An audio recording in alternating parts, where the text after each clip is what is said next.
Nama Tuhan, shalom Bapak Ibu Saudara dikasih Tuhan Yesus. Sekali lagi shalom. Apa kabar saudara? Luar biasa, puji Tuhan. Senang rasanya bisa berjumpa kembali pada ibadah hari ini.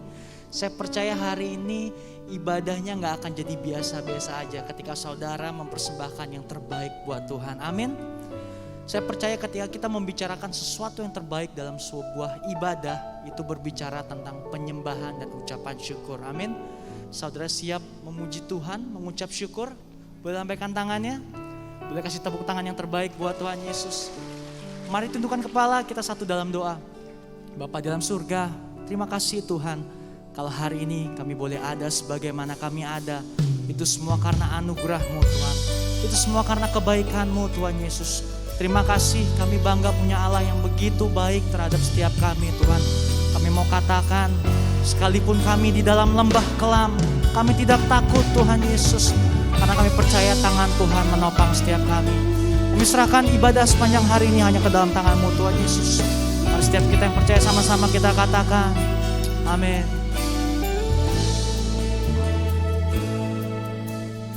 Engkau gembala yang baik, Kau menuntun hidupku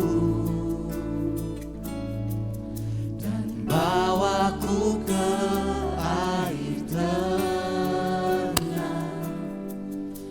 menyegarkan jiwaku. Sekalipun ku berjalan dalam lembah kekelaman, tak akan gentar ku melangkah,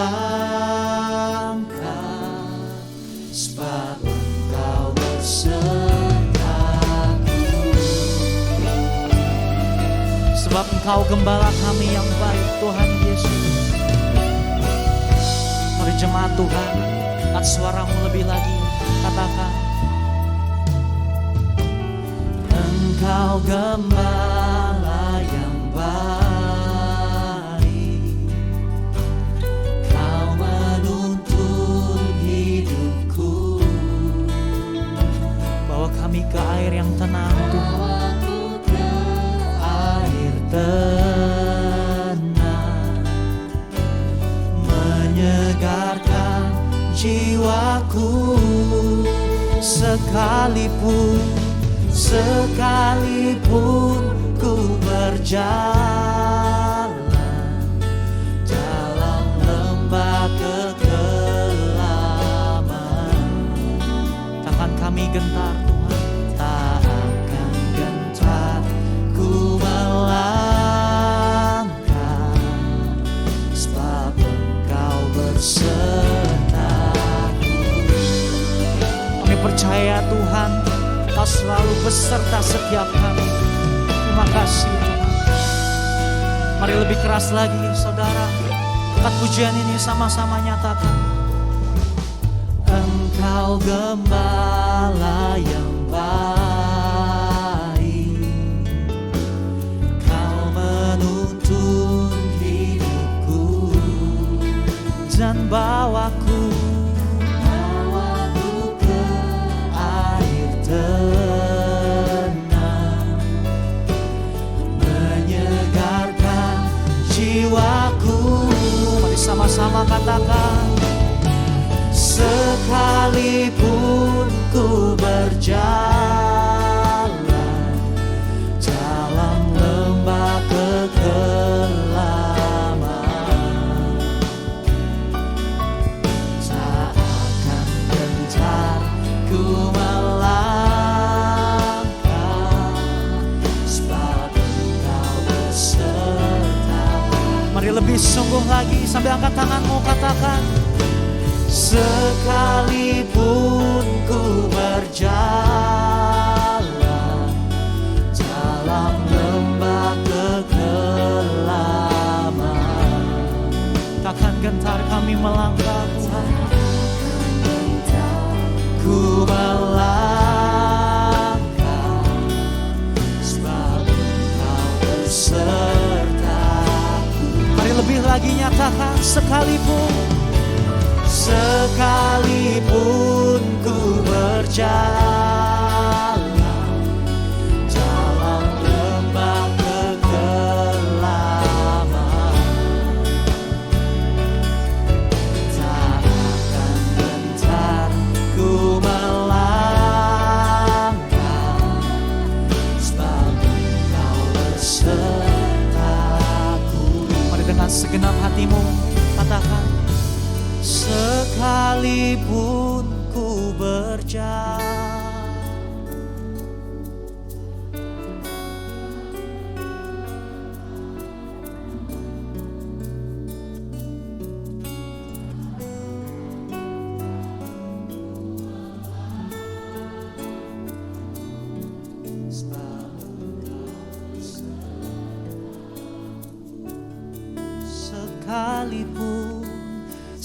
Sekalipun ku berjalan dalam lembah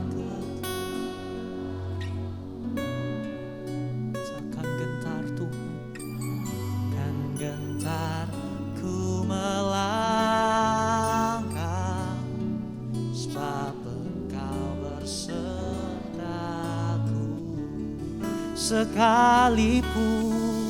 Sekalipun ku berjalan dalam lembah kegelapan, tak akan gentar ku melangkah, sebab Engkau besertaku.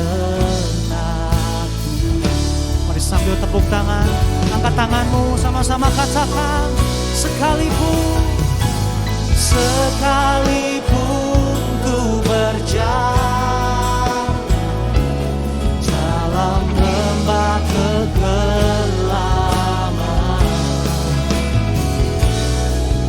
tak akan gentar ku melangkah,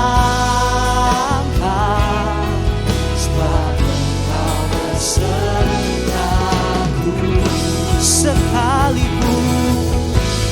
Sekalipun ku berjalan dalam lembah kegelapan,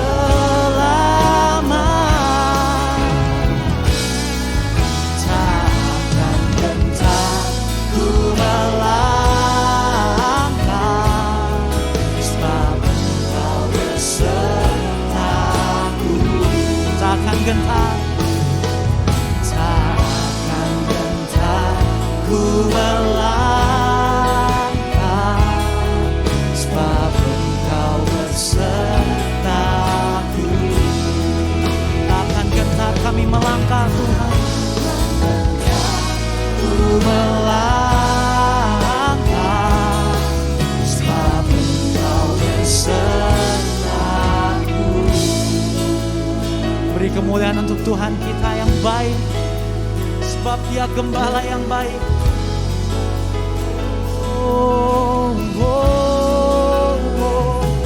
Mari bawa sembahmu, mari bawa ucapan syukurmu, sebab Dia baik, Yesus baik. Kami berterima kasih Tuhan, Engkau baik dalam hidup kami, penyertaan-Mu sempurna, kasih setiamu nyata dalam hidup kami. Oh, sebab itu kami memuji-Mu, sebab itu kami menyembah-Mu. Oh, haleluya, terpujilah nama-Mu Tuhan. Syakaralah balala balala balala balala balala balala balala balala. Uriala basyana nama balala balala balala balala balala balala balala balala balala. Uriala basyana nama balala balala balala. Mari lebih lagi sembah Dia sama-sama. Syakaralah balala balala balala balala balala.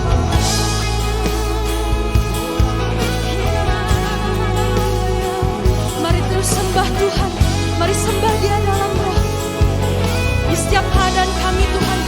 terus memilih untuk mengikut-Mu. Kami terus memilih untuk memuji-Mu Tuhan.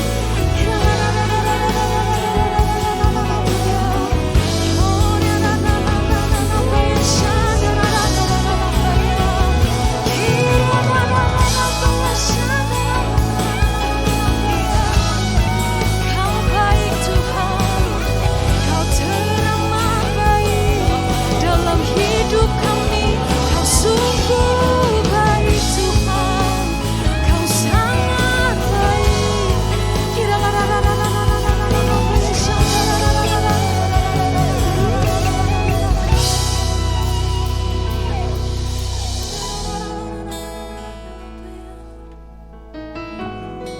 Terus nikmati hadirat Tuhan. Kami rindu Tuhan untuk terus memuji-Mu Tuhan. Masuk lebih dalam lagi dalam hadirat-Mu Tuhan. Merasakan kebaikan-Mu Tuhan.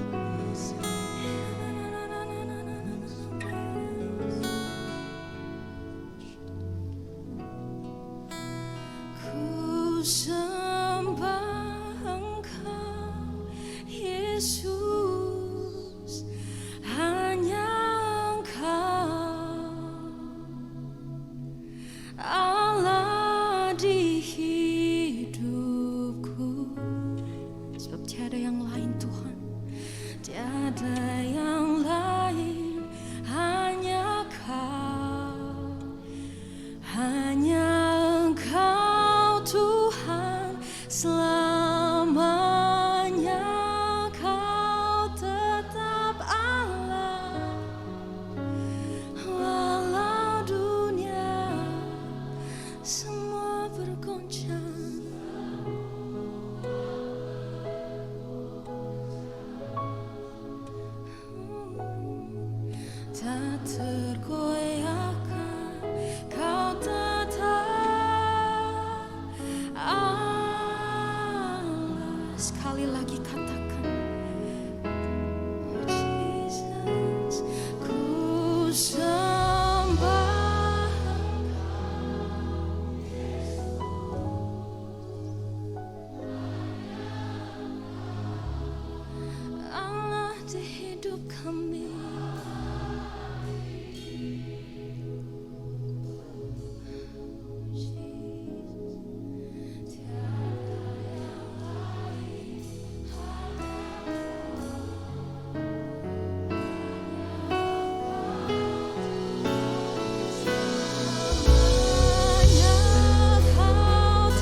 akan sorak-sorai buat Allah kita.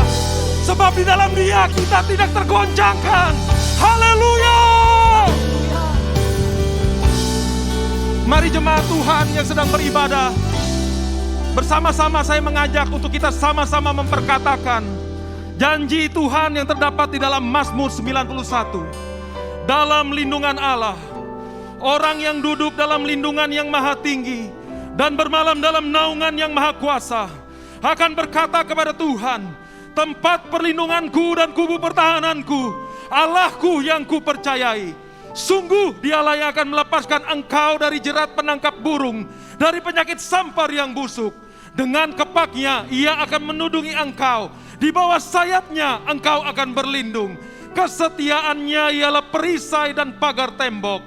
Engkau tak usah takut terhadap kedahsyatan malam, terhadap panah yang terbang di waktu siang, terhadap penyakit sampar yang berjalan di dalam gelap, terhadap penyakit menular yang mengamuk di waktu petang. Walau 1000 orang rebah di sisimu dan 10.000 di sebelah kananmu, tetapi itu tidak akan menimpamu. Engkau hanya menontonnya dengan matamu sendiri dan melihat pembalasan terhadap orang-orang fasik. Sebab Tuhan ialah tempat perlindunganmu, yang maha tinggi telah kau buat tempat perteduhanmu. Malapetaka tidak akan menimpa kamu, dan tulah tidak akan mendekat kepada kemahmu. Sebab malaikat-malaikatnya akan diperintahkannya kepadamu untuk menjaga engkau di segala jalanmu. Mereka akan menatang engkau di atas tangannya, supaya kakimu jangan terantuk kepada batu. Singa dan ular tedung akan kau langkahi. Engkau akan menginjak anak singa dan ular naga. Sungguh hatinya melekat kepadaku, maka aku akan meluputkannya. Aku akan membentenginya, sebab Ia mengenal namaku. Bila Ia berseru kepadaku, aku akan menjawab. Aku akan menyertai dia dalam kesesakan. Aku akan meluputkannya dan memuliakannya. Dengan panjang umur akan kukenyangkan dia, dan akan kuperlihatkan kepadanya keselamatan daripadaku. Haleluya. Ibadah pada hari ini kami bawa dan serahkan ke dalam tangan Bapa, Anak dan Roh Kudus, di dalam satu nama yang berkuasa, Tuhan Yesus Kristus. Kami memuji-muji kebesaran-Mu Tuhan Yesus. Kami mengeluhkan nama-Mu yang kudus. Engkau yang layak disembah, Engkau layak ditinggikan. Mari jemaat Tuhan yang siap memuji menyembah Tuhan, sama-sama kita katakan amin. Shalom. Sekali lagi shalom. Berapa banyak orang yang diberkati Tuhan di tempat ini? Boleh lambaikan tangannya. Kalau saudara diberkati Tuhan, maka itu menjadi alasan yang cukup untuk saudara dan saya menyembah Tuhan hari ini. Amin. Siap kasih yang terbaik buat Tuhan Yesus. Bersorakan haleluya. Haleluya. Sebab Tuhan baik, bahwasannya untuk selama-lamanya kasih setia Tuhan. Haleluya.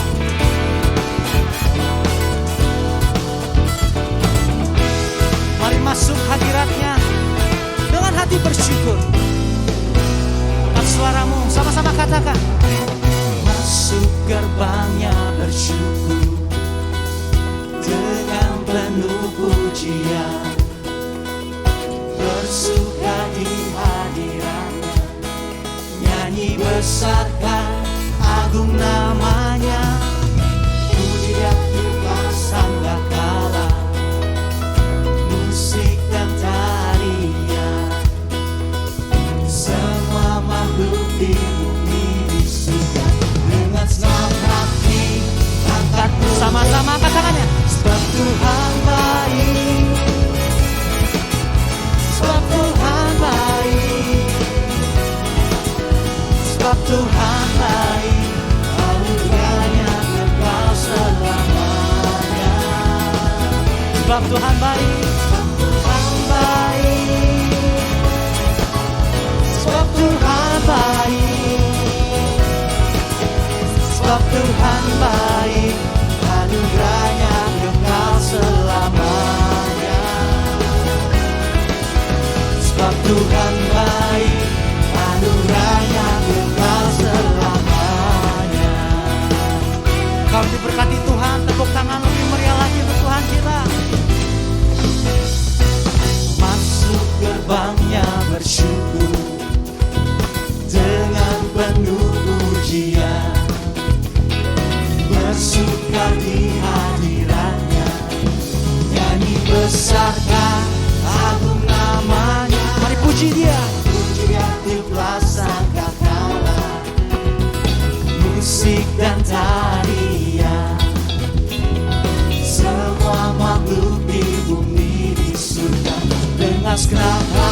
Jemaat GBI PRJ sama-sama katakan, sebab Tuhan baik,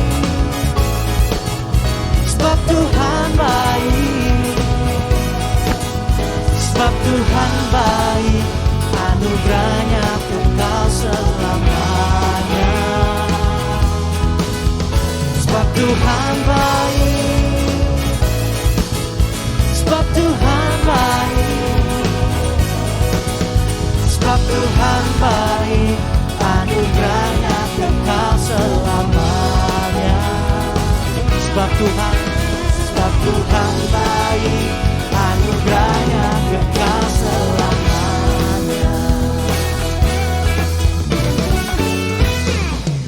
Mari sama-sama katakan, Yesus Kristus, Yesus Kristus Allah Tuhanku, pencipta segalanya, datang sujud di hadapannya, angkat tanganmu, naikkan, angkat tanganmu saudara.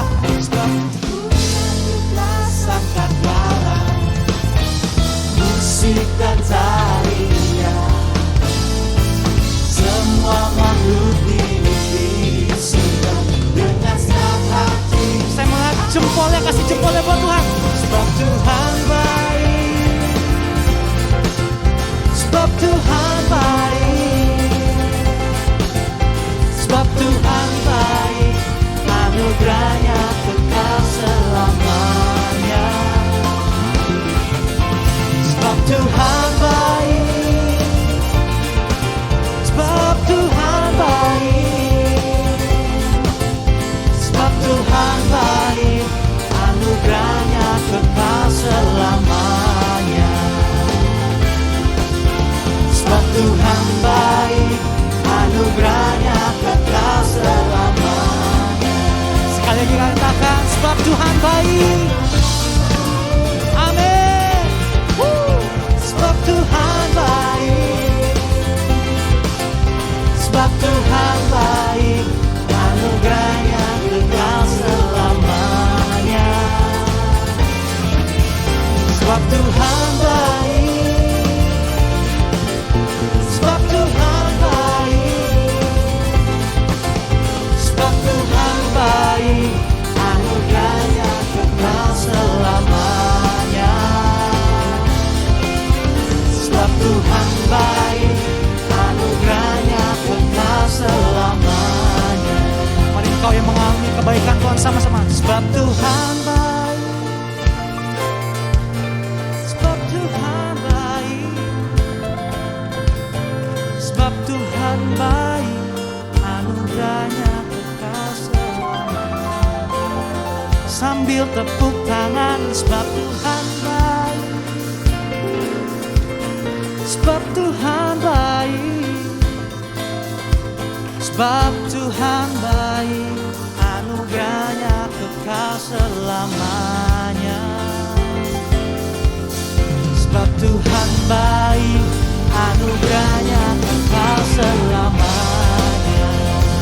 Angkat tanganmu, sebab Tuhan baik, sebab Tuhan baik, oh, sebab Tuhan baik, anugerahnya kekal selamanya. Sebab Tuhan baik, sebab Tuhan baik, sebab Tuhan baik, anugerahnya kekal selamanya. Sebab Tuhan baik, anugerahnya kekal selamanya. Sebab Tuhan baik, anugerahnya kekal selamanya. Anugerahnya kekal sampai selama-lamanya. Sorakan haleluya. Terima kasih Tuhan, terima kasih. Kami mau katakan kami bangga punya Allah yang begitu baik bagi setiap kami. Sekali lagi terima kasih Tuhan, kami siap masuk lebih dalam lagi.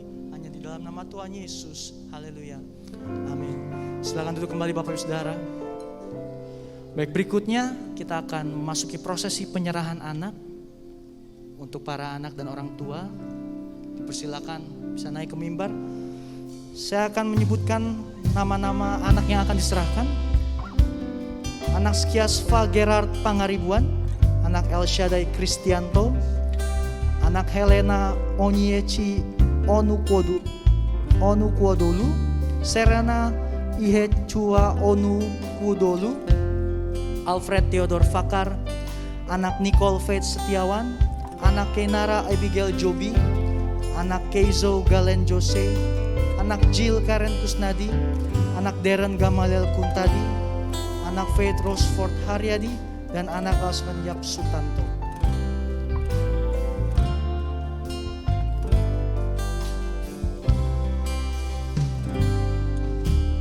Ya Tuhan, punya mula kebesaran dan kejayaan.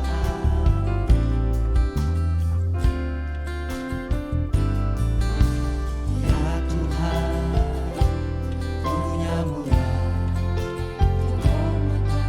kemasyuran dan keagungan.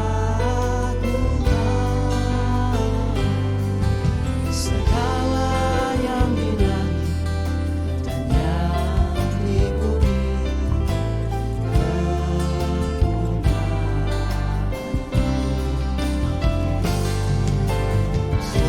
Hosana bagi Sang Raja,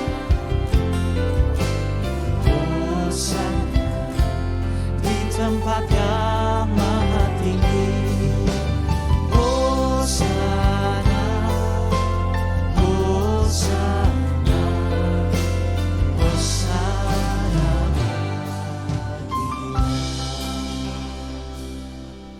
Bapak Ibu dan Tuhan Yesus, kita akan masuk ke dalam prosesi penyerahan anak. Kita di GBI percaya bahwa anak-anak di bawah usia 12 tahun, mereka belum mengerti apa itu arti dari pertobatan.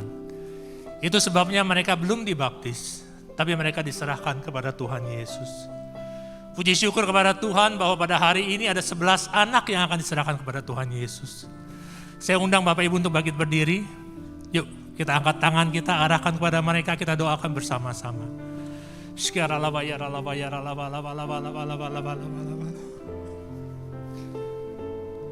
Anak Skiasva dengan orang tua Pak Agus dan Ibu Lia.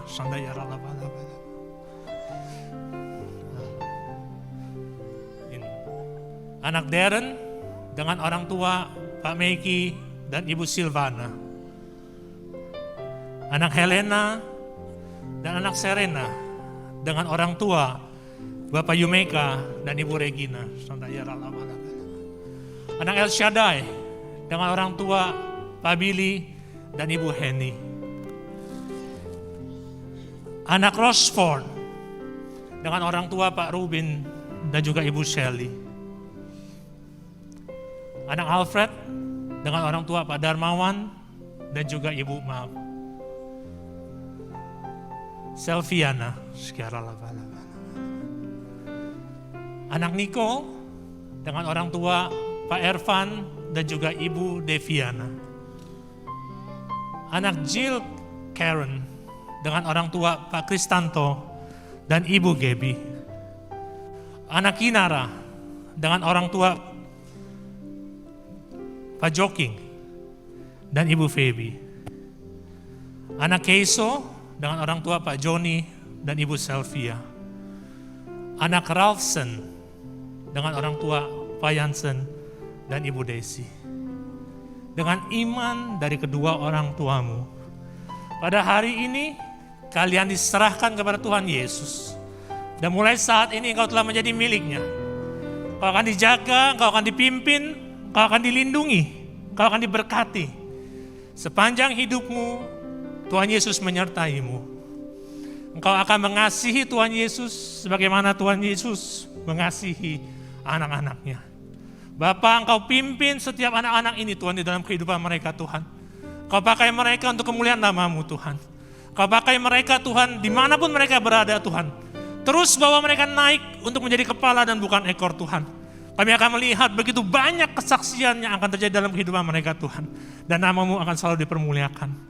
Kau juga berkati setiap orang tuanya Tuhan. Berkati mereka Tuhan. Berikan hikmat marifat-Mu Tuhan.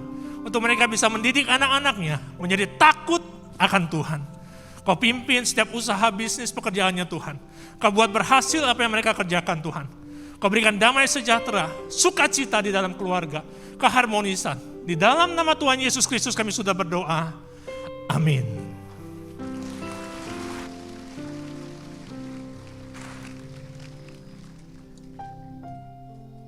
Baik, para orang tua dipersilakan boleh turun. Kami ucapkan selamat untuk para orang tua dan anak yang telah diserahkan. Tuhan Yesus memberkati.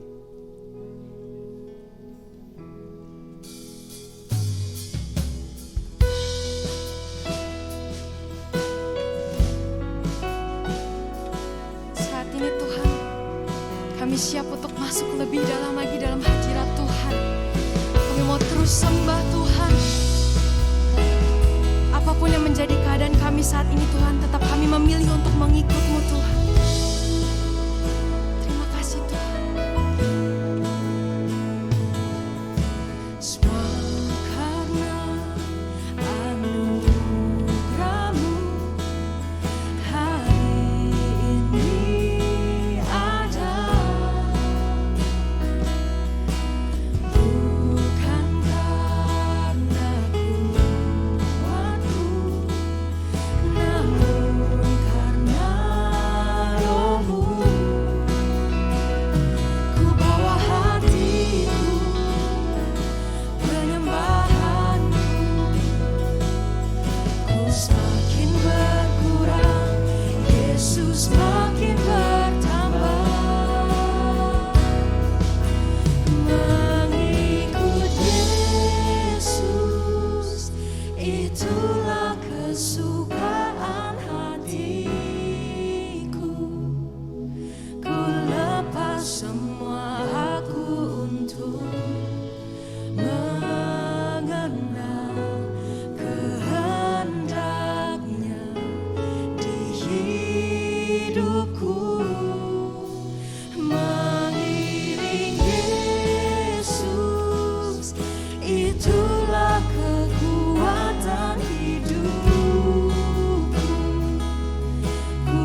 Mari kita sembah Dia, saudara. Kita sembah Dia.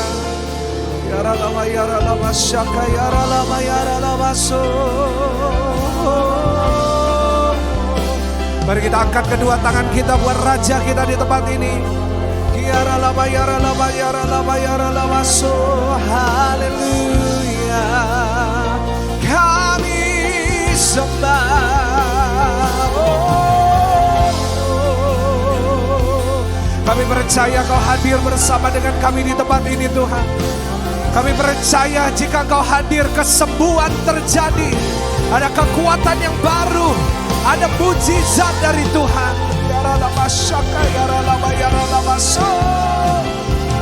Terima kasih Tuhan. Ku pandang wajah-Mu dan berseru, pertolonganku datang dari-Mu. Peganglah tanganku, jangan lepaskan. Kaulah harapan dalam. Mari jemaat GBPRJ sendiri katakan, ku pandang. Yes, come on. Dan berseru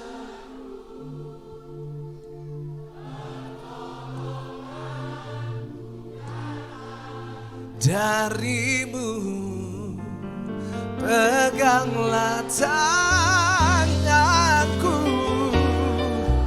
Ini yang kami percaya Tuhan di tempat ini. Kaulah harapan kami satu-satunya dalam kehidupan kami. Mari dengan iman saudara angkat kedua tangan saudara di hadapan Tuhan, katakan, ku pandang wajah-Mu dan berseru. Dengan saya katakan, dari-Mu, peganglah tanganku, jangan lepaskan. Kaulah harapan dalam. Katakan, Kaulah harapan kami, harapan dalam. Satu kali lagi dengan percaya katakan, Kaulah harapan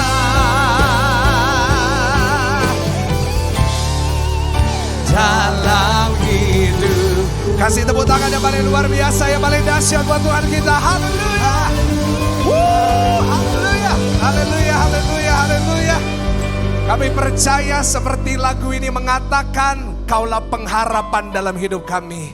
Tidak ada tempat di mana kami mau berharap selain di dalam nama Tuhan Yesus. Karena 2,5 tahun kami sudah lewati pandemi. Dan kami telah mengecap dan kami telah melihat bahwa kami punya Tuhan yang dahsyat. Kami punya Tuhan yang baik. Kami punya Tuhan yang luar biasa. Karena itu hari ini di GBI PRJ Kemayoran, hamba-Mu bersama dengan semua pelayan Tuhan dan semua jemaat, kami ingin mengatakan kepada Tuhan bahwa kami bangga punya Tuhan seperti Yesus. Kami bangga punya Tuhan seperti Yesus. Kami bangga punya Tuhan seperti Yesus. Sebab kami punya Tuhan yang tidak pernah mengecewakan kami. Kami punya Tuhan yang tidak pernah meninggalkan kami sedetik pun. Dan kami percaya sampai selama-lamanya Tuhan juga tidak pernah meninggalkan kami. Terima kasih Tuhan, kami mau mendengarkan firman-Mu. Hamba-Mu percaya Engkau sudah kirim hamba-Mu di tempat ini bukan dengan sebuah kebetulan. Karena Engkau ingin bicara kepada setiap pribadi lepas pribadi di ruangan ini. Dan hamba-Mu berdoa pakai hamba-Mu yang terbatas ini. Untuk menyampaikan firman-Mu yang tidak terbatas. Sembunyikan hamba-Mu di balik salib-Mu.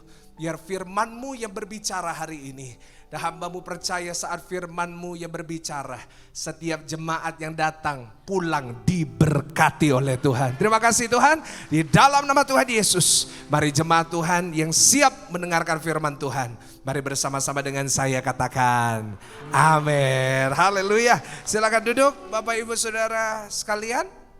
Puji Tuhan, selamat siang, shalom.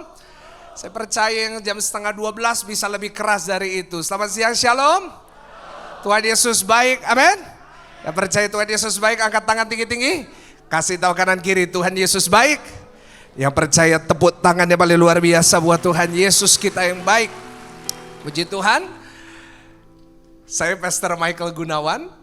Saya adalah seorang hamba Tuhan dari Surabaya. Boleh saya lihat ada yang dari Surabaya, boleh angkat tangan? Ada? Oh ada satu orang di sana. Oh ada satu orang, kasih tepuk tangan buat Surabaya saudara, haleluya. Puji Tuhan, saya mengembalakan sebuah gereja di Surabaya namanya GSJS. Dan puji Tuhan hari ini saya datang dengan istri saya tercinta, boleh angkat tangan sayang? Ini di depan saudara, datang dengan istri saya. Dan saya percaya hari ini bukan kebetulan. Karena hari ini saya percaya saya membawa pesan dari Tuhan. Dan saya berdoa saudara semuanya pulang diberkati lewat firman Tuhan. Amin. Kita buka Alkitab kita bersama-sama dalam Lukas pasal yang ke-15. Lukas 15 ayatnya yang ke-11 sampai ayatnya yang ke-13. Kita hari ini mau belajar dari salah satu perumpamaan yang saya yakin kita semuanya tahu. Yaitu dalam Lukas 15 ayat 11 sampai ayatnya yang ke-13. Kita baca bersama-sama dengan keras. 1, 2, 3. Yesus berkata lagi, ada seorang mempunyai 2 anak laki-laki. Ya, kata yang bungsu kepada ayahnya, Bapa berikanlah kepadaku bagian harta milik kita yang menjadi hakku. Lalu ayahnya membagi-bagikan harta kekayaan itu di antara mereka. Beberapa hari kemudian sama-sama anak bungsu itu apa? Menjual seluruh bagiannya itu lalu pergi ke negeri yang jauh. Di sana ia apa? Memboroskan harta miliknya itu dengan hidup berfoya-foya. Percaya sama-sama katakan. Hari ini saya akan membawakan firman Tuhan dengan judul Saya Mau Bahagia. Boleh ulangin sama-sama dengan saya? 1, 2, 3. Boleh yang di sini tepuk dada saudara katakan saya mau bahagia. Boleh jawab saya dengan angkat tangan, siapa di sini yang mau bahagia? Yang gak mau maju ke depan, saya doain. Sudah mau bahagia? Saya pun seorang hamba Tuhan, saya juga ingin bahagia. Dan saya percaya sebagai anak Tuhan, kita semuanya punya hak untuk kita bisa jadi orang-orang yang bahagia. Yang setuju katakan amin. Coba tolak kanan kiri, ada muka-muka bahagia nggak di sini? Iya kan?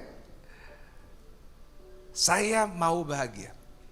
Satu kalimat yang saya sering lihat di social media, di podcast, di TikTok. Ya, pendeta juga punya TikTok, saudara ya. Dan saya juga lihat bahwa banyak orang hari-hari ini sangat ingin bahagia. Saya yakin saudara juga. Bahkan saya juga melihat beberapa posting di mana ditulis, saya berhak untuk bahagia. I deserve to be happy. Dan saya juga yakin akan hal itu. Kenapa? Karena Tuhan Yesus mati buat kita semuanya. Supaya setiap kita hidup dalam segala kelimpahan. Dan salah satu kelimpahan itu adalah kita juga diberikan hak untuk kita jadi orang-orang yang bahagia. Yang setuju katakan amin. Karena itu saya berharap dan saya itu berdoa orang-orang Kristen adalah orang-orang yang paling bahagia di muka bumi ini. Saya juga berdoa jemaat GBI PRJ, saudara orang-orang yang bahagia. Sehingga dimanapun saudara pergi, orang lihat saudara bahagia dan orang bisa bilang, ini jemaat PRJ. Gitu. Tapi the problem is, yang saya lihat sebagai gembala juga, bahwa banyak orang-orang Kristen hari-hari ini tidak bahagia. Saya bertemu dengan banyak jemaat, saya bertemu dengan banyak orang yang minta konseling dengan saya. Ada yang sudah menikah, ada yang belum, ada yang berkeluarga maupun tidak. Banyak orang gak bahagia. Karena itu saya tertarik untuk membahas kata ini, yaitu bahagia. Dan dalam penelitian saya waktu saya mempersiapkan khotbah ini, saya membuat penelitian tentang kebahagiaan. Seberapa bahagia sih orang Indonesia ini? Dan dalam penelitian saya akhirnya menemukan bahwa setiap negara di seluruh dunia sebenarnya membuat penelitian setiap tahun tentang kebahagiaan. Dibuat sebuah survei, kita sadar maupun tidak sadar mungkin kita pernah ikut survei ini, dan di survei ini diberikan skor. Setiap negara Diberikan skor dan di ranking di seluruh dunia. Ada nomor 1 negara paling bahagia, nomor 2, nomor 3, nomor 4. Saya boleh tanya saudara dan bantu saya tebak kira-kira Indonesia peringkat berapa bahagianya? Ada yang bilang 1, itu NKRI harga mati saudara, Indonesia paling bahagia. Indonesia nomor berapa gitu? Saudara kok diem, belum makan ya saudara ya? Kira-kira Indonesia nomor berapa? Wih 20, lumayan.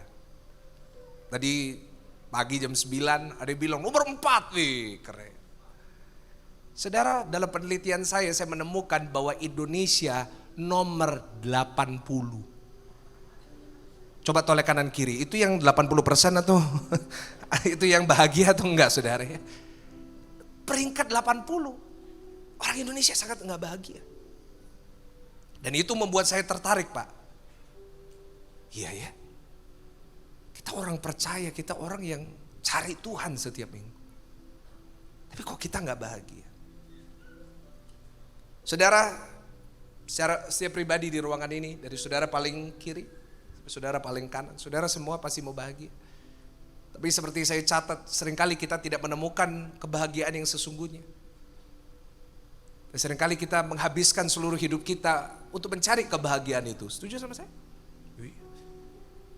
Ada orang yang bilang saya bahagianya nanti kalau. Nah itu. Saya sering bicara dengan anak-anak SMA. Saya ngobrol, gimana, bahagia gak kamu sebagai anak SMA? Dia bilang enggak, saya gak bahagia. Nanti saya bahagia kalau udah kuliah. Belum tahu skripsi anak ini ya. Belum tahu kalau dosen minta ganti judul 46 kali.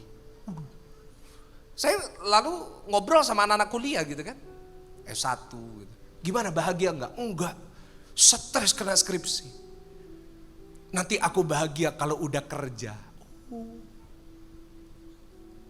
Belum tahu cicilan.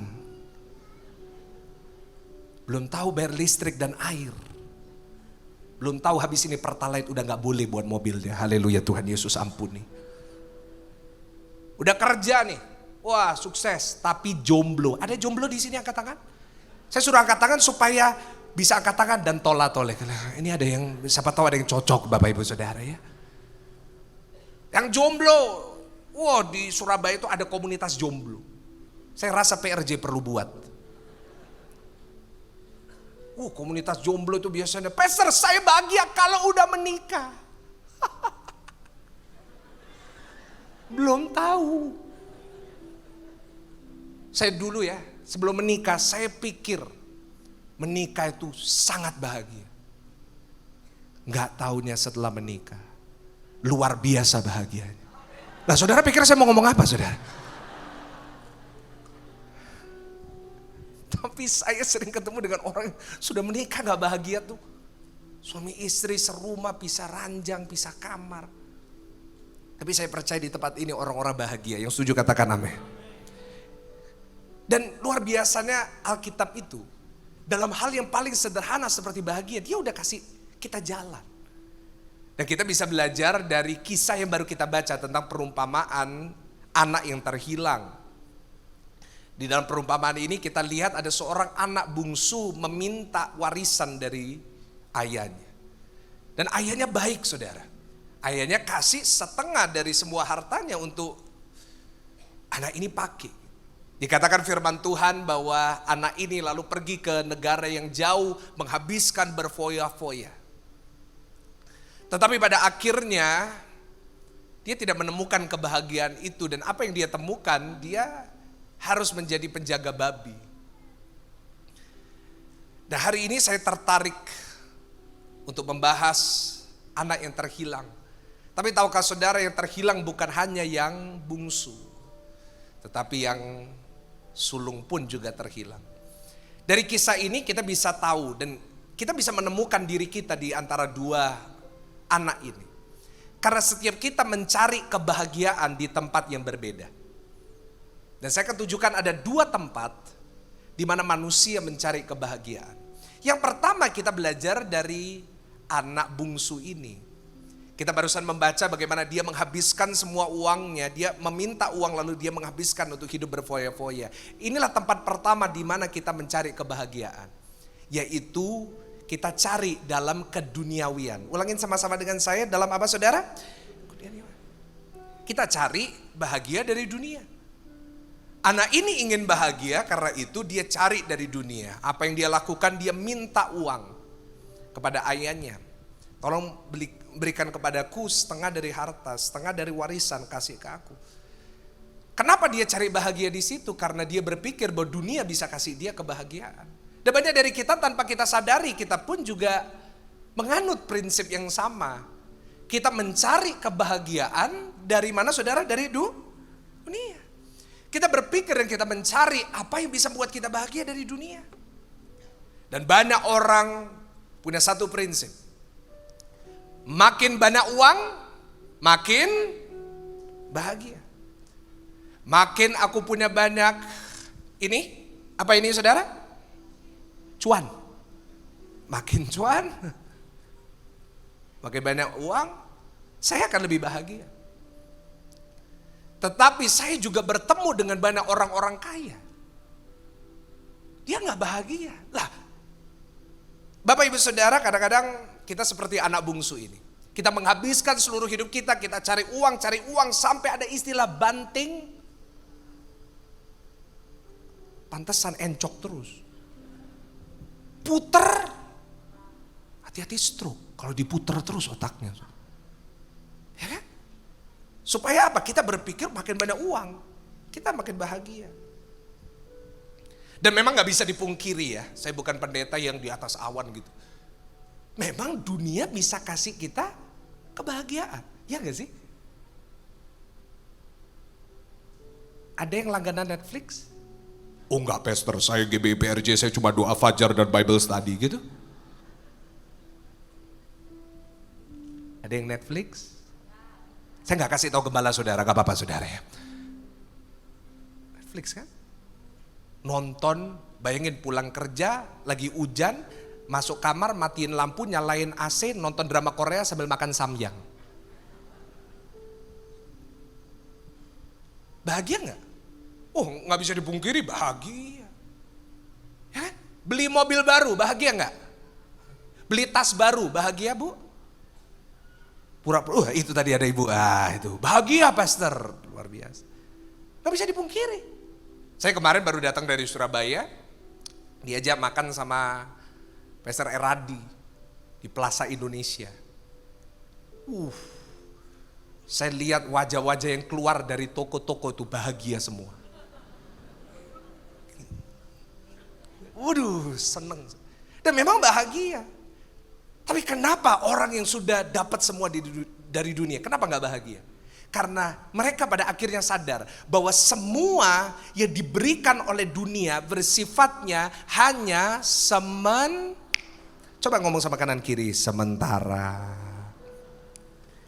Pak, Bu, bantu saya jawab ya. Senengnya punya handphone baru berapa lama? Paling 3 bulan. 3 bulan gak ada yang boleh sentuh. Tapi sekarang udah 1,5 tahun, tempered glassnya pecah gak diganti. Senengnya punya mobil baru berapa lama Pak? Mobil listrik misalnya ada yang baru beli. Senengnya berapa lama? Paling 1 tahun.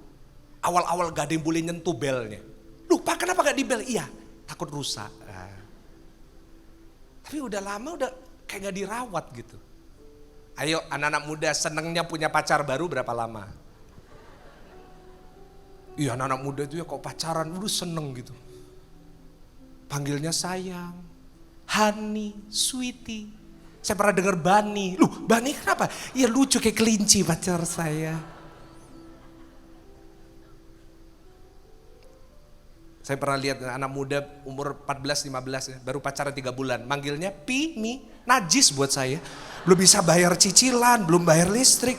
Papi, mami, najis. Ya kan? Tapi itu sementara. Orang menikah, awal menikah tuh seneng ya gendong-gendongan, peluk-pelukan, cium-ciuman. Itu kan sementara. Coba punya anak 5. Manggilnya apa?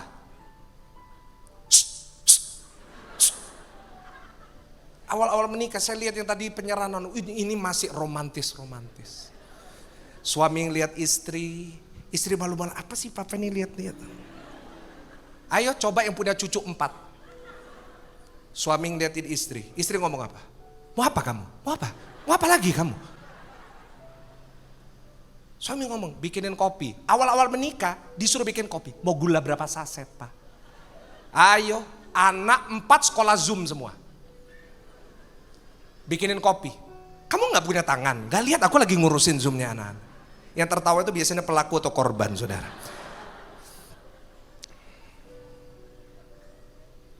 Ngomong sama kanan kiri, sementara. Semua dari dunia sementara. Sayangnya anak bungsu ini terlambat sadar. Sampai uangnya habis. Kenapa sampai habis? Karena dicari terus. Beli ini gak bahagia, beli berikutnya. Akhirnya gak pernah bahagia. Coba buka Pengkhotbah 1 ayat 2. Pengkhotbah 1 ayat yang kedua. Saya buktikan sama saudara. Sama-sama baca, 1, 2, 3. Sia-siaan belaka, kata pengkhotbah. Apa sia-siaan belaka. Segala sesuatu adalah apa? Yang ngomong siapa? Salomo.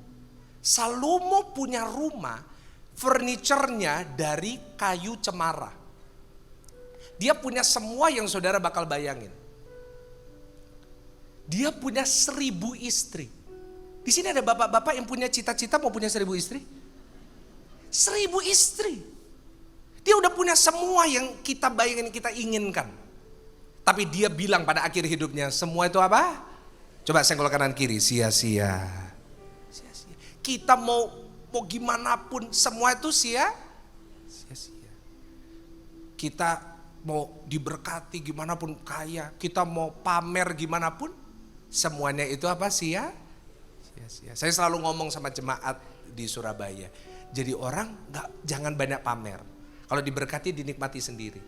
Karena banyak orang, waktu dia mencapai keduniawiannya, dia orangnya suka begaya. Ya kan, saya pernah pergi ke Singapura dengan teman saya. Teman saya ini suka begaya. Ya, dia tuh sok Inggris. Kemanapun ngomongnya Inggris, padahal jujur ya, nggak bisa ngomong Inggris. Ya, waktu ke Singapura, kita pergi Singapura, dia ngomong, bro, I yang ngomong, you don't say anything, you don't say, I say. Oke. Berangkat dari airport ke hotel, dia yang ngomong, supir taksi aku yang ngomong. Dia bilang, Uncle, hotel Mandarin. Oke, jalan. Nah, terus kita tuh mau pergi ke Sentosa. Lalu dia bilang sama saya, bro, rasanya kalau taksi ini pulang pergi mungkin itu lebih murah. Nah, terus saya ngomong, ya udah nanti saya ngomong sama supir taksinya. Dia ngomong, no, I. Ya udah. Lalu dia ngomong sama supir taksinya, Sir, Uncle, Sentosa how much one way? Oh, $15. Nah, lalu mau tanya, kalau pulang, tapi dia lupa bahasa Inggrisnya pulang pergi. One way Sentosa $15. Oke. Maksudnya mau apa pulang? Gobak-gobek. Loh, saya gobak-gobek. Yes, gobak-gobek. Ngerti kan maksudnya? Gobak. Nanti pulang jangan pakai loh saudara ya. Coba ngomong sama lagi, jangan begaya. Karena itu pun semuanya saudara mau kelihatan keren. Itu semua pada akhirnya sia-sia. Dan itu gak bisa buat kita bahagia. Ya, yang kedua. Coba kita buka Lukas 15 ayat 25 sampai 30. Ya, nanti yang pulang naik Grab jangan sampai ngomong gobak-gobek, ya. Lukas 15 ayat 25 sampai 30. Saya bacakan buat saudara. Tetapi anaknya yang sulung berada di ladang, dan ketika ia pulang dan dekat ke rumah, ia mendengar bunyi seruling dan nyanyian tari-tarian. Lalu ia memanggil salah seorang hamba dan bertanya kepadanya, apa arti semuanya itu? Jawab hamba itu, adikmu telah kembali dan ayahmu telah menyembelih anak lembu tambun karena ia mendapatnya kembali dengan sehat. Maka marahlah anak sulung itu dan ia tidak mau masuk. Lalu ayahnya keluar dan berbicara dengan dia. Tetapi ia menjawab ayahnya, katanya, telah bertahun-tahun aku melayani Bapa. Belum pernah aku melanggar perintah Bapa, tapi kepadaku belum pernah Bapa memberikan seekor anak kambing untuk bersuka cita dengan sahabat-sahabatku. Yang kedua Bapak Ibu Saudara, Ada orang yang cari di duniawi. Tapi mungkin saudara berkata, pastor saya gak duniawi. Saya rohani, saya ke gereja. Yang kedua, orang cari kebahagiaan di mana? Dalam perbuatannya sendiri. Ulangin sama-sama, dalam apa saudara? Perbuatan kita. Kita berbuat sesuatu, kita berharap itu membuat kita bahagia. Kita seperti anak sulung ini, dia taat. Saya yakin kalau dia jemaat, dia taat. Gak pernah keluar dari rumah, gak pernah berdosa. Tapi dia pun tidak bahagia. Kenapa? Karena satu hari anaknya adiknya yang terhilang, satu hari kembali ke rumah. Lalu dia lihat, loh kok dia dipestain ya?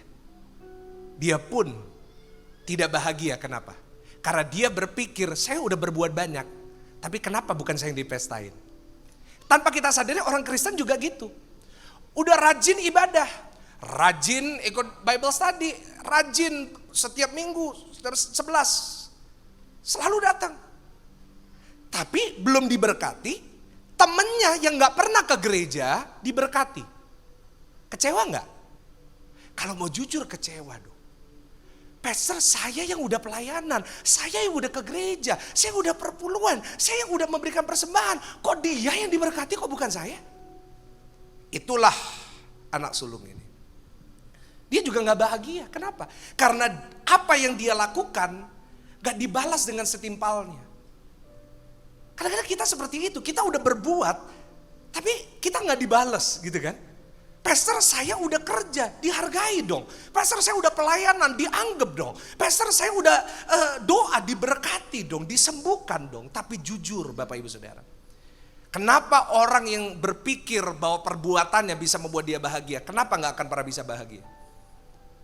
Karena jujur saya mau katakan kepada saudara, tidak semua yang kita lakukan akan dibalas dengan setimpalnya. Dan selama hari ini saudara mencari kebahagiaan dari duniawi maupun lewat perbuatan, kita tidak akan pernah bisa bahagia. Dan mungkin pertanyaan berikut saudara kepada saya adalah, lalu Pastor Michael, apa dong yang bisa buat saya bahagia? Atau lebih tepatnya, apa yang bisa memberikan saya kebahagiaan yang kekal? Yang apa Bapak Ibu Saudara? Ya terus, yang gak sementara Pastor. Jawabannya adalah kalau saudara cari dari dunia dan cari lewat perbuatan, kita tidak akan pernah mendapatkannya. Kenapa? Karena bahagia macam itu selalu tergantung dengan yang eksternal. Dengan yang apa saudara? Dari luar. Kita orang tua udah baik sama anak.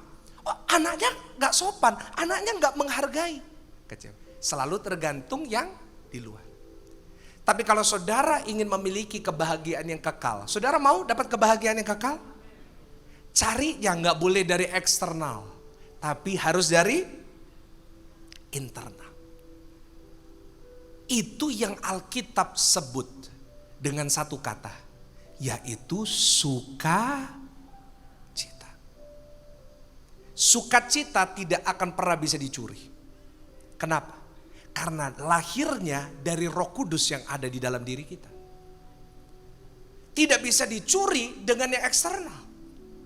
Gak bisa dicuri dengan problema kita, persoalan kita, sakit hati kita. Gak bisa dicuri, kenapa? Karena sukacitanya berasal dari dalam. Dan hari ini saya mau tutup khotbah ini dengan menunjukkan kepada saudara bagaimana kita bisa memiliki sukacita yang kekal. Sekali lagi saya tanya, berapa banyak dari saudara ingin menemukan sukacita yang kekal dalam hidup saudara? Angkat tangan tinggi. Sekali lagi kasih tepuk tangan dulu buat firman Tuhan. Yang pertama, kita buka Lukas 15. Lukas 15 ayat yang ke-17 sampai 19. 17 sampai 19. Lalu ia menyadari keadaannya. Saudara lihat di screen, katanya, betapa banyaknya orang upahan Bapakku yang berlimpah-limpah makanannya, tapi aku di sini mati kelaparan. Maksudnya dia harus kasih makan babi. Aku akan bangkit dan pergi kepada Bapakku dan berkata kepadanya, Bapa, aku telah berdosa terhadap surga dan terhadap Bapa. 19. Aku tidak layak lagi disebut apa saudara? Anak Bapa. Jadikanlah aku sebagai salah seorang. Nah, ini yang pertama. Gimana kita bisa dapat sukacita yang kekal? Bukan dari dunia. Yaitu yang pertama, kita harus kenali Tuhan sebagai Bapa. Ulangin sama-sama dengan saya. Kenali Tuhan sebagai apa saudara? Anak ini gak kenal papanya sebagai Bapa. Dia bilang gini, dia gak bahagia kenapa? Karena dia akhirnya dari hidup berfoya-foya harus kasih makan apa? Babi. Makan babi bahagia. Kalau kasih makan babi, aduh. Akhirnya dia berkata, oke, aku akan pulang. I will go home to my dad, I will go home to my father, and I'll be his servant. Saya akan jadi pegawainya, saya akan jadi hambanya. Lalu dia berkata kepada bapaknya, aku gak layak lagi disebut anak. Aku jadi hamba aja. Ini menunjukkan dia gak kenal Tuhan sebagai Bapa. Kenapa? Karena saudara sebagai orang tua di sini, saya lihat banyak orang-orang tua. Saya yakin tidak ada yang bisa anak saudara perbuat yang membuat saudara berkata ini bukan anakku lagi. Setuju sama saya? Anak saudara boleh sejahat apapun, serusak apapun, tapi pada akhirnya sekali anak tetap nggak mungkin dong karena dia berbuat jahat. Oh satu hari anak terus dia berbuat jahat terus oh nggak ini bukan anak buren. Oh enggak saudara, bukan pembantu, bukan hamba. Sekali anak tetap. Nah itu menunjukkan bahwa anak ini kenapa gak pernah bisa bahagia? Karena dia gak kenal ayahnya sebagai Bapa. Lalu yang anak sulung, coba baca Lukas 15:29. Ini jawaban anak sulung. Tapi ia menjawab ayahnya katanya, telah bertahun-tahun aku melayani Bapa, belum pernah aku melanggar perintah Bapa. Tapi kepadaku belum pernah Bapa memberikan seekor anak kambing untuk bersukacita dengan sahabat-sahabatku. Lihat, dia gak kenal ayahnya sebagai seorang bapa. Dia mengenal papanya bukan sebagai bapa, tapi dia mengenal sebagai majikan. Aku udah berbuat banyak, kasih dong. Seperti kita, mungkin kita sebagai pegawai, kita kerja keras supaya naik gaji. No, itu majikan dengan pegawai. Tetapi ini bukan majikan dengan pegawai, tapi ini anak dengan bapa. Kenapa dua anak ini gak pernah bisa menemukan kebahagiaan? Karena tidak punya identitas Bapa. Tidak punya apa Bapak Ibu Saudara? Karena gak punya identitas Bapa, juga gak punya identitas anak. Gak jelas ini. Orang yang gak punya identitas anak, dia tidak akan pernah bisa sukacita dalam hidupnya. Karena dia akan selalu merasa selalu kurang. Dia selalu merasa mengecewakan Tuhan. Dia selalu merasa tidak layak. Dia selalu merasa bahwa kenapa aku belum diberkati. Kenapa? Identitasnya bukan anak. Identitasnya pegawai. Identitasnya gak kenal gitu. Saya berdoa hari ini di sini saudara kenal siapa Bapak saudara. Yang setuju boleh katakan amin? Jangan cuma tahu. Ulangin sama-sama, jangan cuma apa saudara? Tahu dan kenal sama atau beda? Beda. Saya kasih contoh bedanya. Saya satu hari pernah naik Grab. Saya kalau naik Grab suka duduk di depan. Kenapa? Saya agak car sick, motion sickness, jadi saya suka duduk di depan. Driver di sebelah, kita jalan. Lalu saya lihat di spionnya, kita ngobrol, di spionnya itu ada salib. Pasti orang Kristen. Saya tanya, Pak Kristen ya? Oh iya saya Kristen. Saya tanya, Pak gereja di mana? Terus dia jawab, GSJS. Terus saya jadi bingung gitu. Karena saya pendetanya GSJS. Terus saya lihat dia, oh gitu. Mungkin saya masih positive thinking. Saya mungkin di cabang satunya, bukan cabang yang saya gebalakan di Pakuwon Mall. Oh gitu. Saya tanya, cabang yang mana? Pakuwon Mall. Oh gitu. Pendetanya siapa? Itu Pastor Michael Gunawan yang berewokan. Loh. Terus tiba-tiba dia tanya satu pertanyaan yang luar biasa ke saya. Bapak kenal? Saya jawab enggak, saya enggak kenal. Terus dia tanya lagi, loh terus Bapak gereja di mana? Saya jawab HKBP. Dia ngomong terus, iya tuh khotbahnya bagus. Oh gitu ya. Sampai di tujuan, saya bilang, Pak salam ke Pastor Michael ya. Iya nanti minggu saya kasih salam. Sampai hari ini saya belum pernah ketemu sama orang itu. Itu namanya cuma tahu tapi tidak kenal. pernah. Sama Tuhan juga gitu. Jangan cuma tahu Tuhan. Oh iya, saya tahu Tuhan. Tapi kita sebenarnya nggak kenal dia gitu. Oh, saya tahu kok Tuhan itu dahsyat. Loh, dahsyatnya kita ngalamin nggak? Dahsyatnya kita hidupin nggak? Identitas Bapa itu apa? Yang pertama, seorang Bapa pasti mengasihi anaknya tanpa pamrih. Saya yakin saudara yang baru penyerahan anak, tidak ada yang saudara tidak akan lakukan buat anak saudara. Kalau bisa anakku dapat sekolah yang terbaik, kalau bisa anakku aku berikan semua yang terbaik buat dia. Yang kedua, identitas Bapa itu berpikir seperti ini. Semua miliknya pasti milik anaknya juga. Anak ini bilang, "Pak, aku udah kerja keras, Papa kasih anak kambing aja gak pernah." Papanya bilang, "Anak kambing? Nah, jangankan satu anak kambing, semua yang Papa punya itu juga punyamu." Begitu juga dengan kita semua anak-anak kerajaan surga. Apa yang jadi milik surga juga milik saudara.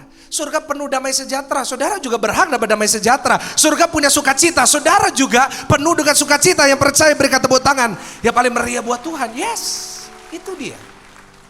Yang ketiga, identitas Bapa itu selalu mau memberikan yang terbaik buat anak.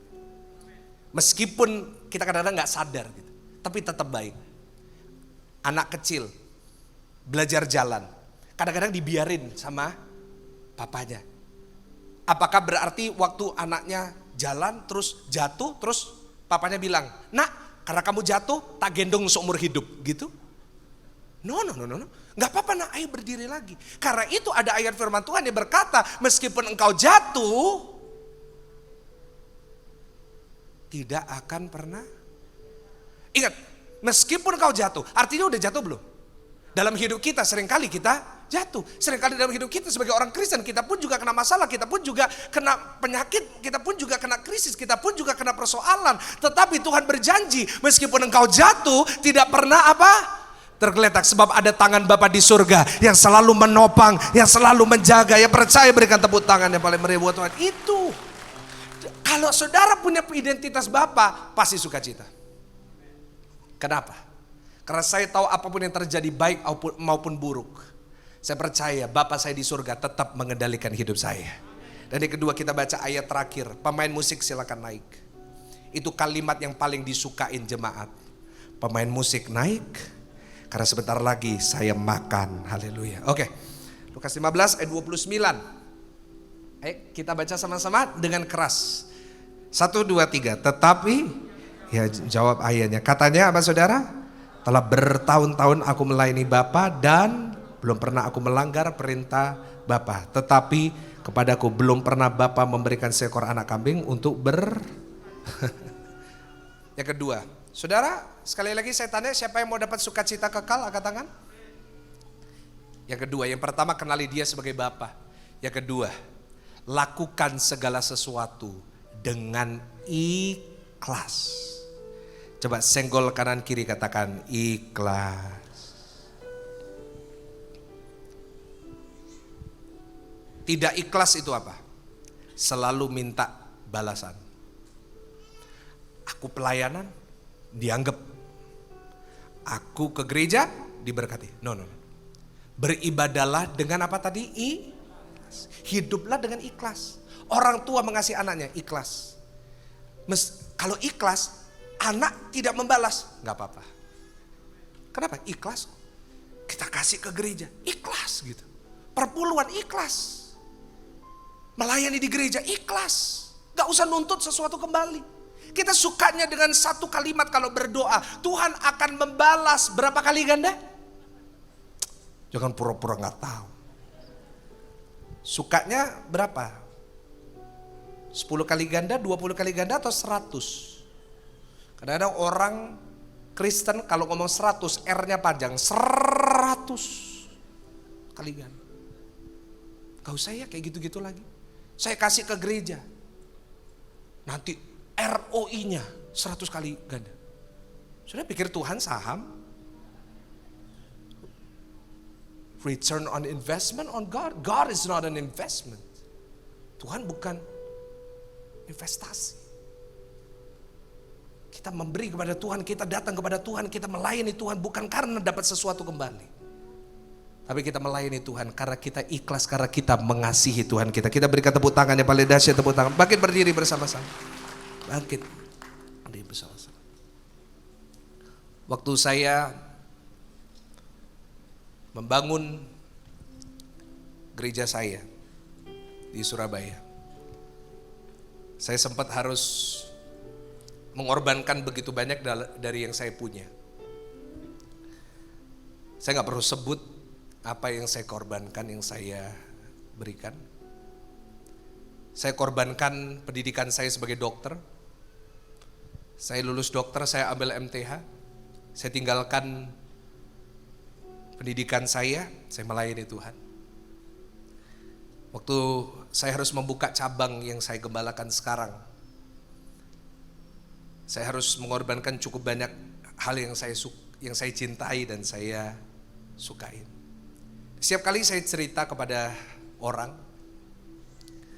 selalu mereka berkata gini, "Gak apa-apa Mike, gak apa-apa Pastor, nanti Tuhan pasti kembalikan."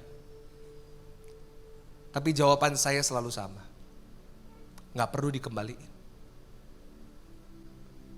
Karena memang miliknya Tuhan. Hidup saya digalin dokter, saya jadi pendeta. Kenapa saya nggak menyesali maupun saya nggak perlu dikembalikan dengan berkat yang berlimpah-limpah? Kenapa saya nggak perlu dan nggak berharap?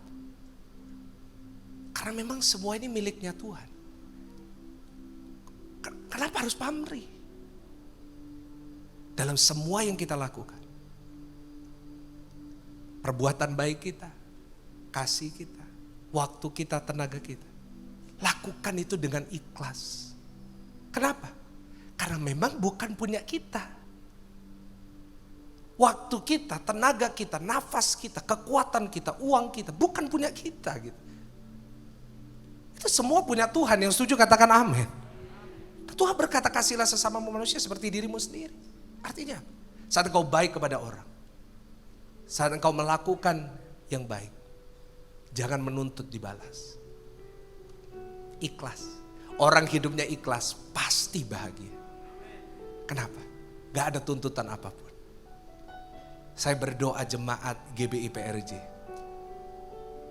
online maupun onsite, saudara akan jadi orang-orang yang sangat bahagia. Kenapa? Karena kebahagiaan saudara temukan di dalam Tuhan Yesus Kristus Juru Selamat kita yang sudah mati. Semua pejamkan mata. Bapa kami di surga, hambamu sudah selesai menyampaikan pesanmu. Dan sekali lagi hambamu percaya gak ada yang kebetulan. Kalau setiap jemaat Tuhan hari ini sedang hadir duduk di kursi ini, atau mungkin mereka klik video ini online, bukan kebetulan. Karena Tuhan ingin kami memiliki sukacita itu. Di tengah dunia yang penuh dengan tuntutan, di tengah dunia yang penuh dengan perbandingan, di tengah dunia yang dimana kami selalu merasa kurang, dimana kami selalu merasa tidak layak, biarlah kami bisa menemukan kebahagiaan itu di dalam Tuhan Yesus. Biarlah kami ikhlas dalam semua yang kami lakukan. Biarlah kami mengenali Tuhan sebagai Bapa kami. Dan kami tahu Bapa kami tidak pernah memberikan yang buruk. Tapi Bapa kami di surga selalu memberikan yang baik bagi kami. Terima kasih Tuhan, hambamu sudah selesai berbicara. Biar firman-Mu terus berbicara kepada kami di setiap hari Senin, Kamis, Selasa, Rabu, Kamis, Jumat, Sabtu. Sampai kami bertemu lagi di ibadah raya minggu depan. Di dalam nama Tuhan Yesus, mari jemaat Tuhan yang sudah diberkati lewat firman Tuhan, sama-sama kita katakan, kasih tepuk tangan buat Tuhan Yesus. Silakan duduk Bapak Ibu Saudara, saya serahkan. Saya percaya kita semua merasa diberkati dengan penyampaian firman Tuhan hari ini, amin. Atas nama Gembala, pengerja dan jemaat GBI PRJ CK7, kami mengucapkan terima kasih atas pelayannya Pastor Michael Gunawan hari ini. Tuhan Yesus memberkati. Kami rindu untuk menyambut apakah ada jemaat yang baru pertama kali hadir di ibadah raya GBI PRJ hari ini, boleh lambaikan tangannya. Apakah ada? Baik. Oh, ada di sebelah kiri. Oh, puji Tuhan. Selamat datang Bapak. Selamat beribadah di GBI PRJ. Baik, bagi Bapak Ibu yang baru pertama kali datang, kami mohon kesediaannya untuk dapat mengisi form biodata jiwa baru dengan cara meng-scan QR Code yang tertera di layar depan. Dan setelah ibadah boleh mengunjungi counter jiwa baru di depan ruang ibadah. Bagi jemaat yang membutuhkan dukungan doa secara khusus, dapat juga mengunjungi counter doa di depan ruang ibadah. Kami juga menghimbau untuk jemaat bisa meng-scan QR Code untuk mengisi angket ibadah di depan kursi Bapak Ibu sekalian. Dan setelah ibadah, kami menghimbau agar jemaat kembali duduk dan menunggu instruksi dari worship leader agar tidak terjadi kerumunan pada saat meninggalkan ruangan. Baik, sekarang kita akan memberikan persembahan yang terbaik untuk Tuhan. Shalom Bapak Ibu Saudara yang dikasihi Tuhan, mari kita mempersembahkan persembahan kita pada hari ini, baik itu persembahan persepuluhan, diakonia, ataupun persembahan khusus lainnya. Jemaat yang hadir dapat melakukan scan QR Code di depan duduk Bapak Ibu Saudara apapun di monitor. Dan bagi jemaat yang ingin memberikan dengan menggunakan amplop, dapat memasukkannya di kotak-kotak persembahan yang ada di setiap pintu keluar. Mari saya undang kita semua untuk bangkit berdiri dan mempersiapkan persembahan kita. Bapa, kami bersyukur buat semua berkat-Mu. Kami membawa persembahan sebagai wujud syukur. Kami percaya, kami menerima kesehatan, keluarga, bisnis, pekerjaan, dan kuliah yang terbaik. Ini adalah waktu memberi persembahan. Dalam nama Tuhan Yesus Kristus, haleluya, amin.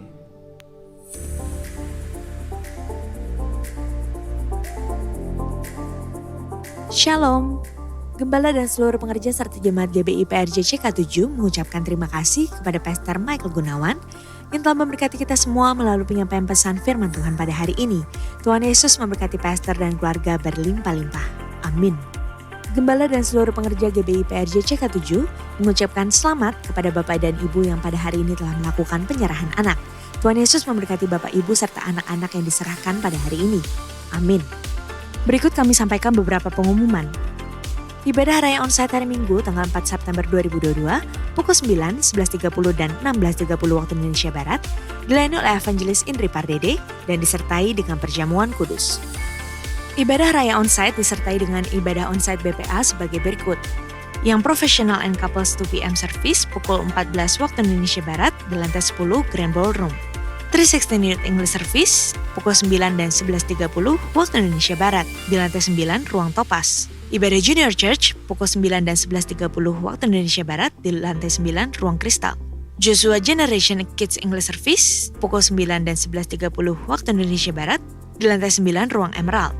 Ibadah Sekolah Minggu pukul 9, 11.30 dan 16.30 waktu Indonesia Barat di lantai 9 Ruang Ruby.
Sekian pengumuman pada hari ini. Terima kasih atas perhatian Bapak Ibu sekalian. Tuhan Yesus memberkati.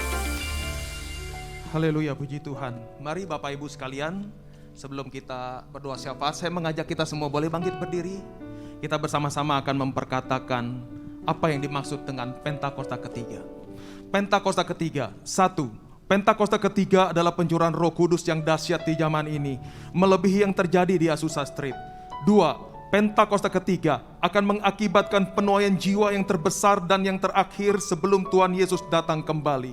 3. Pentakosta ketiga akan membangkitkan generasi Yeremia, yaitu anak-anak muda yang dipenuhi Roh Kudus, cinta mati-matian kepada Tuhan Yesus, tidak kompromi terhadap dosa, dan akan bergerak untuk memenangkan jiwa. 4. Pentakosta ketiga lahir di Indonesia dan bergerak ke bangsa-bangsa. Gerakan ini dari timur ke barat dan akan kembali ke Yerusalem. 5. Pentakosta ketiga akan memberikan kuasa untuk menyelesaikan amanat agung, dan setelah itu Tuhan Yesus datang kembali. Bapa, saat ini kami mengangkat tangan kami Tuhan. Kami mau memperkatakan melepaskan berkat atas bangsa kami Indonesia. Biar Indonesia dipenuhi dengan kemuliaan Tuhan. Pengenalan akan Tuhan akan terus dicurahkan.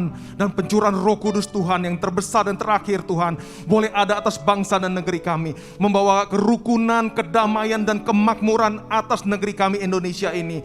Bahkan Tuhan kami berdoa buat pemerintahan yang ada. Buat Presiden Jokowi dan wakilnya Pak Ma'ruf Amin. Bahkan buat setiap jajaran kepala daerah dari pusat sampai dari daerah yang terkecil sekalipun Tuhan. Bapa, Engkau menaruhkan hikmat yang daripada Tuhan sendiri. Bahkan Engkau meletakkan roh takut akan Tuhan atas setiap mereka. Hingga setiap kebijakan, keputusan yang mereka ambil berasal daripada Tuhan yang membawa kesejahteraan atas seluruh rakyat Indonesia. Biar Indonesia terus mengalami pemulihan lebih cepat, bangkit lebih kuat dalam nama Tuhan Yesus. Terima kasih buat kebenaran firman Tuhan yang sudah dibagikan, ditaburkan atas setiap kami. Biar setiap benih firman itu hidup, tertanam, bertumbuh dan menghasilkan buah-buah kehidupan dalam kehidupan kami ini Bapa. Kau memberkati hamba-Mu dalam pelayanan Tuhan sepanjang hari ini. Bahkan kehidupannya, keluarganya aman dalam pelindungan Tuhan. Membawa banyak keluarga, anak-anak muda dan juga jemaat-jemaat yang datang mengasihi dan mencintai Tuhan lebih lagi ya Bapa. Terima kasih ya Tuhan. Kami membawa gembala sidang kami Pak Niko dan keluarga besarnya Tuhan. Aman dalam pelindungan Tuhan. Api Pentakosta ketiga, amanat agung terus dilaksanakan Tuhan. Bekerja lebih dahsyat lagi melalui Pak Niko ya Tuhan. Kau menjaga dan melindungi keluarganya Tuhan. Tidak kurang suatu apapun, bahkan berkelimpahan dalam segala sesuatu yang baik. Berkati juga untuk gembala kami di CK7, untuk Pak Yanto dan keluarganya Tuhan. Kau memberkati pelayanannya Tuhan di tempat ini. Engkau mengetahui isi hatinya atas setiap kami untuk menjadikan setiap umat Tuhan menjadi umat yang layak di hadapan Tuhan. Berkati juga untuk istri, anak, mantu, cucu-cucu, semuanya Tuhan aman dalam pelindungan Tuhan. Terima kasih Tuhan. Dan kami memperkatakan bangkit generasi Yeremia, generasi anak-anak muda yang Tuhan pakai hari-hari ini, generasi yang sungguh-sungguh hidupnya dipersembahkan bagi Tuhan. Kau memakai setiap mereka menjadi berkat, menjadi terang dan garam dunia, di sekolah-sekolah, di kampus, di perusahaan, di tempat mereka bekerja dan berusaha, dan biar nilai-nilai kerajaan Allah ada atas setiap kehidupan mereka. Berkati mereka Tuhan untuk menjadi kesaksian-kesaksian hidup dimanapun mereka berada. Dan kini Tuhan kami mau berdoa, mungkin ada jemaat Tuhan yang hari ini sedang mengalami kelemahan fisik, yang sedang mengalami sakit penyakit. Kami berdoa saat ini Tuhan, bilur-bilur kuasa darah-Mu Tuhan menyembuhkan dari setiap umat-Mu pada hari ini Tuhan. Setiap umat-Mu yang mungkin saat ini sedang mencari pekerjaan, mereka yang sedang mau berusaha, mereka mau mulai kembali Tuhan kegiatan-kegiatan yang baru. Biar kiranya Tuhan memberkati mereka semua Tuhan, mendapatkan apa yang terbaik atas setiap kehidupan umat-Mu Tuhan.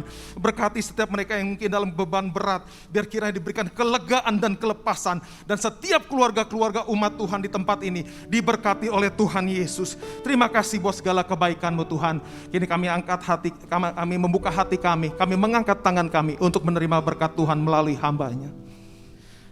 Jemaat yang dikasihi Tuhan, pulanglah dan terimalah berkat yang berlimpah-limpah dari Allah Bapa, kasih anugerah dari putranya yang tunggal Tuhan kita Yesus Kristus, dan persekutuan yang manis dengan Roh Kudus menyertai kita semua mulai siang hari ini sampai Tuhan Yesus datang kedua kali menjemput kita semua di awan-awan yang permai, bahkan sampai selama-lamanya. Semua yang percaya dan diberkati sama-sama katakan amin. Shalom, kita semua pasti mendengarkan musik dan genrenya pun bermacam-macam. musik mampu mengatur mood kita, bahkan mengubah cara pikir kita. Sebagai orang percaya, perdebatan yang sering kali muncul salah satunya adalah apakah kita boleh mendengarkan lagu sekuler atau tidak. Ada yang bilang jangan dengarkan lagu sekuler sama sekali, karena iman timbul dari pendengaran. Tapi ada juga yang bilang gak masalah untuk mendengar lagu sekuler, asalkan berguna dan membangun kehidupan kita.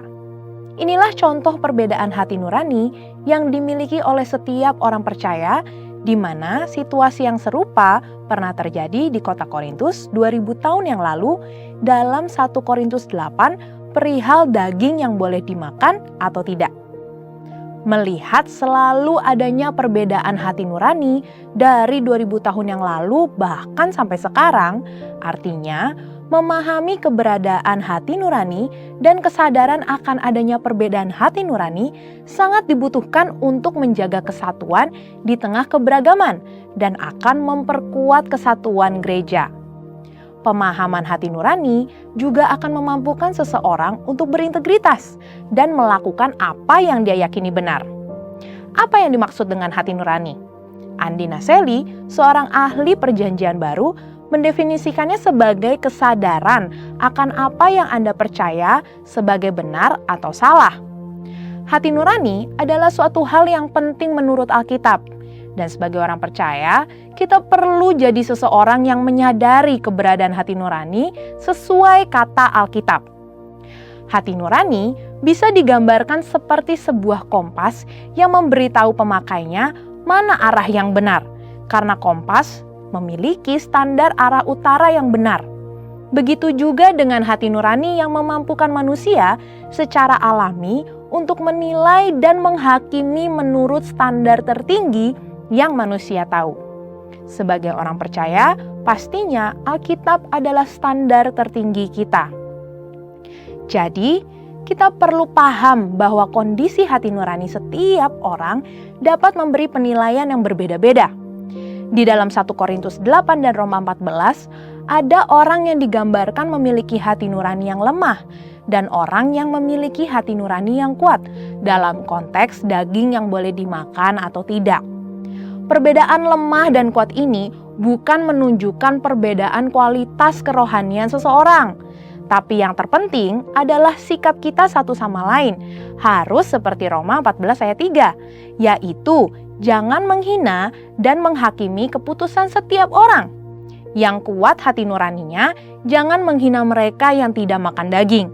Demikian juga yang lemah hati nuraninya, jangan menghakimi mereka yang makan daging. Karena menurut Roma 14 ayat 17, kerajaan Allah bukanlah soal makanan dan minuman, tetapi soal kebenaran, damai sejahtera, dan sukacita oleh Roh Kudus. Setiap orang harus menaati hati nuraninya. Karena menurut Roma 14 ayat 2, saat kita melawan hati nurani atau iman yang dituntun firman dan roh, kita telah berbuat dosa. Hal ini juga diperingatkan Paulus kepada Timotius di dalam 1 Timotius 1 ayat 18-19. Peristiwa di mana hati nurani harus diselaraskan dengan firman ini terjadi dengan Petrus dalam Kisah Para Rasul 10 ayat 9-16, yaitu yang awalnya hati nurani Petrus melarang makanan yang haram dan tidak menerima orang tidak bersunat. Kemudian Allah melalui firman-Nya akhirnya mengkalibrasi ulang hati nurani Petrus sehingga sesuai dengan kehendak Allah. Ia merasa damai sejahtera berada di tengah keluarga Kornelius yang bukan Yahudi. Inilah salah satu bentuk paradigma yang baru, yaitu ketika Tuhan memberikan pola yang baru dan memberikan kita cara melihat yang baru. 3 praktek yang dapat kita lakukan sesuai prinsip firman Tuhan tentang hati nurani. Yang pertama, didik hati nurani kita dengan membaca firman Tuhan setiap hari, menggunakan rencana bacaan Alkitab atau Bible Reading Plan yang tepat untuk melatih kita melihat gambaran Alkitab secara keseluruhan dan kaitan antara perjanjian lama dan baru. Yang kedua, berdoa meminta Roh Kudus untuk mengarahkan hati nurani kita agar senantiasa sejalan dengan kehendak Tuhan. Dan yang ketiga, diskusikan isi hati nurani kita dalam kul, terlebih saat mau mengambil keputusan moral. Karena dalam komunitas yang kudus dan benar, tuntunan Roh Kudus dan firman akan dinyatakan. Martin Luther mengatakan, tidaklah aman atau bijaksana melakukan sesuatu melawan hati nurani. Saudara, untuk penjelasan lengkapnya dari tim teologi kami, silakan klik link yang ada di atas atau scan QR code yang tersedia. Tuhan Yesus memberkati.